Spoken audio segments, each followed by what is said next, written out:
A gente estava falando sobre esse vazio na época do Gênesis, da separação. Isso. Eu queria entender a Igreja Católica, se tem uma voz única ou se é uma interpretação de cada padre sobre o quanto é uma fábula, o quanto é uma metáfora e o quanto realmente aconteceu. Existiu realmente Adão e Eva, existiu o paraíso, existiu o lance da cobra, existiu a árvore, ou isso é uma forma da gente entender o dilúvio, ou isso é uma forma da gente entender coisas sobrenaturais ou coisas maiores? Essa é a minha dúvida. É uma forma de entender, assim, eu acho que pode chocar para as pessoas. Mas o Adão não existia daquele jeito, pelado. Não existiu, gente. Não existiu porque é o seguinte, a gente tem que ser muito honesto com isso. Vamos entender o seguinte, o que a Bíblia quer contar? A Bíblia quer contar que Deus criou o homem e a mulher. Ser humano, Ser humano. E ele criou como? Aí a Bíblia, ela mostra de um jeito... Se a gente entender, a história de Adão e Eva, ela é uma parábola, uma história do século X a.C. Então, se você pensa século X a.C., não é muito tempo, tempo para quando o homem começou a existir. Nós temos um ancestral comum, Homo sapiens, que é de 200 mil anos atrás.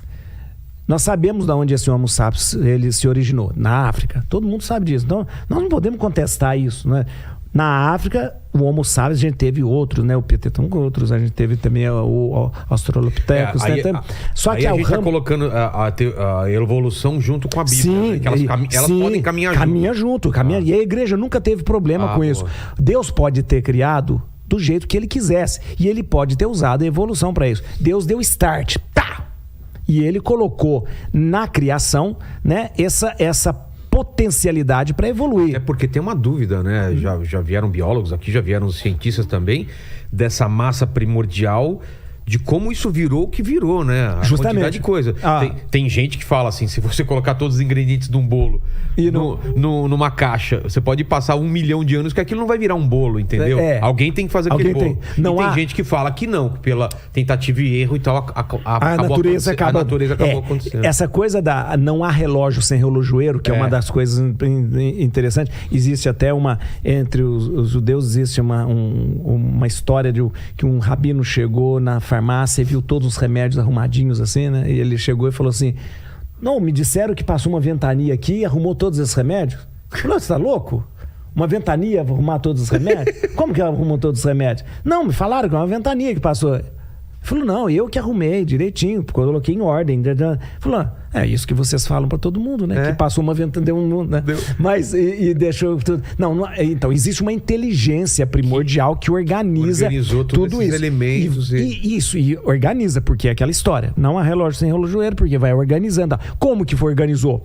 Pode ter colocado, sim, na natureza, uma lei. A gente fala de lei da natureza. Né? Quem colocou isso lá na lei para que ela desenvolvesse dessa forma? Sim, Deus pode ter feito isso.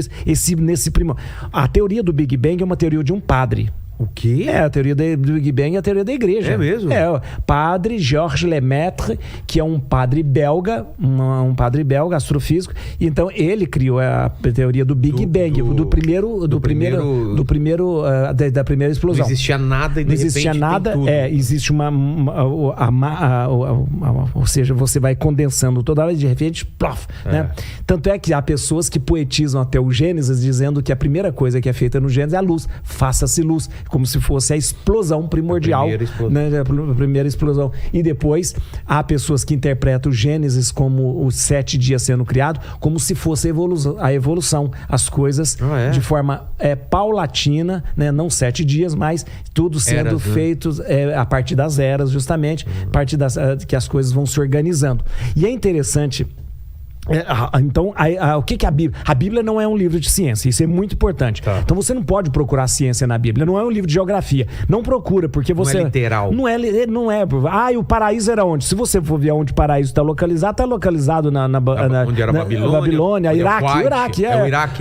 O Iraque. Então não é isso. Você não procura. A Bíblia, ela traz para você uma verdade. E ela usa justamente de muitas coisas que eram conhecidas na época, inclusive Justamente.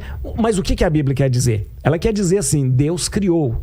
E por que usar o barro? O barro o homem veio do barro. O barro é uma figura maravilhosa que a Bíblia usa. Porque moldada. Né? E o barro não foi feito de ferro. Deus podia ter feito o homem de ferro, né? Não, mas ele fez de barro, porque o barro quebra. Aí foi Stan Lee que fez. Homem de ferro, né? Não esperava por essa, hein? Mas você é a prova viva disso, né? Exato. Sou homem de ferro. Sou homem de ferro da Zona Sul. E olha, o então barro tem uma figura bonita de esculpir. E de estar na mão do oleiro, né? Na mão do coisa. E saber que esse barro quebra.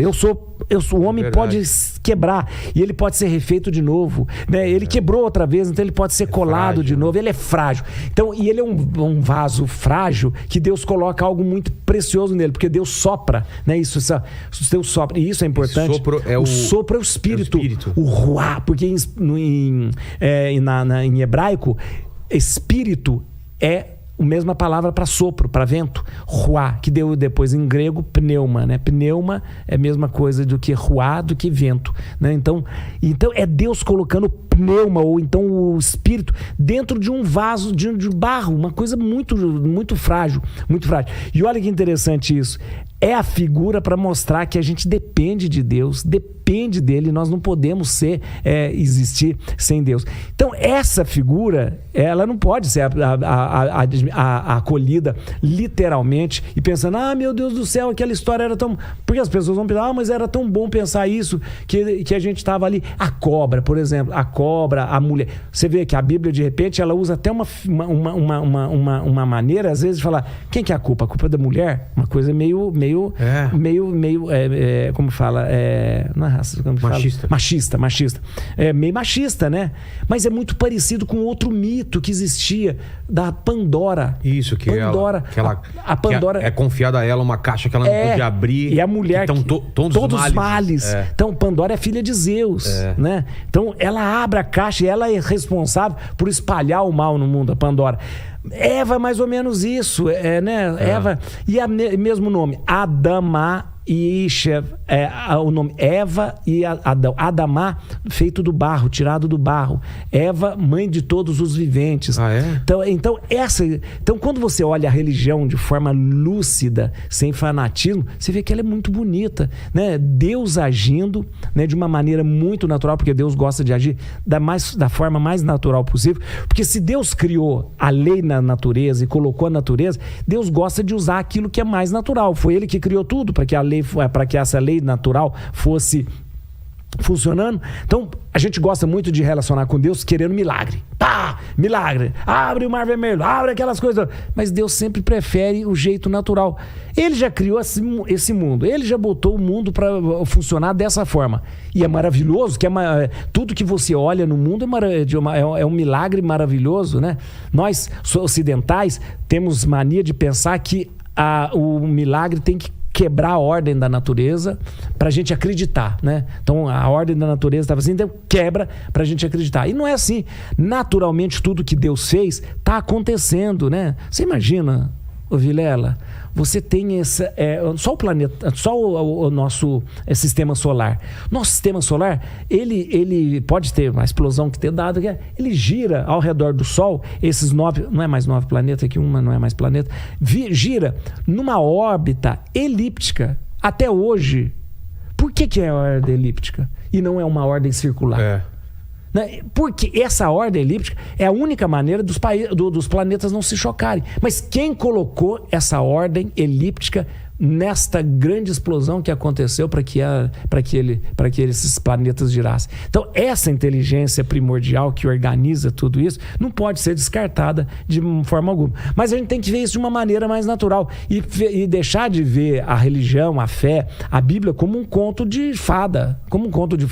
Porque, de repente, a gente não conversa mais com as pessoas, porque as pessoas falam, me conta outra, né? Vai falar isso. Não pode também levar só para conto de fadas e não pode ser literal. Não pode ser literal, não pode ser meio... E saber, ela me traz uma verdade que é me trazida através de uma parábola, através de um conto, né? Para eu entender. Nós temos livro na Bíblia, nós temos livros históricos, coisas históricas que aconteceram e tal. Se você pegar o livro dos Macabeus, é pura história do helenismo. Você vai ver lá Alexandre Magno, você vai ler Rei Antíoco, você vai ler Rei Demétrio, Rei Alexandre Balas. Tudo que você estuda na história, você vai ver o período, a dinastia Aquemênida, a dinastia Seleucida, a dinastia os macedônios. Tudo tá ali. Mas você vai ver livro na Bíblia também, que é um poema. Jó é um poema. O livro de Jó. Jó não existiu como homem. Ele não era. Não. Isso Jó... é uma sacanagem fizeram com o Jó. Então, olha aí. Nossa, eu sempre fiquei pensando, Deus faz uma aposta com o diabo pra ver, vou tentar lá. Vou tentar te sacanear. Vamos lá, eu quero ver até onde você. Nossa, cara, eu nunca entendi direito esse negócio de Jó. É um poema, e é um poema maravilhoso, Jó. O livro de Jó é um poema maravilhoso. Por quê? Porque ele dá uma rasteira nessa teologia da retribuição, que é uma perversidade. O que é a teologia da retribuição é você assim, se você é rico é porque você é abençoado. Tá. E se você é abençoado, você deve dar bastante dinheiro para a igreja. Muito disso, porque você vai ser mais abençoado. Você é pobre, então você... Sabe por que você é pobre? Porque você não ajuda a igreja. Você é pobre, sabe por que você está ruim? Porque você não dá dízimo. Então você é pobre, Deus... Então isso é teologia da retribuição, que é perverso. Entendi. E Jó quebra tudo isso, por quê? Porque Jó chega um momento em que as pessoas falam assim, Jó, sabe por que Deus abençoa você? Porque você sabe por que você é rico? Porque Deus abençoa você. Sabe por que você é muito temente a Deus? Porque você é rico. Tem uma família boa. Aí vai tirando tudo. E ele continua amando a Deus do mesmo jeito. Então não é porque Deus dá que ele vai deixar de amar a Deus. Então é uma coisa muito interessante para jogar por terra essa teologia da retribuição. Senão seria só interesse, né? Senão a religião vira interesse, que é o grande perigo hoje, a religião ter sido transformado num grande supermercado, né? Essa nova teologia da prosperidade. Da prosperidade, porque então eu tenho 2 carros, eu tenho um carro. Então, você vai. Então, e você? Qual a diferença desse papo dos coaches, né? Que vendem cursos, é mesmo? Qual a diferença? Verdade. Porque olha aqui, Deus me deu. Como Deus me honrou? Deus me honrou por quê? Porque eu dei dinheiro? Não. Que Deus, a relação nossa com Deus é totalmente gratuita. Deus não pede nada de nós em troca. Deus não pede nada. Deus não pode pedir, eu quero que você faça isso, eu quero que você faça aquilo para eu te amar. Porque se Deus fizer isso, o amor dele é um amor limitado. Um amor que não é completamente livre dessa coisa humana. É um amor condicional. Exato. Deus não ama de forma condicional. É incondicional. É incondicional.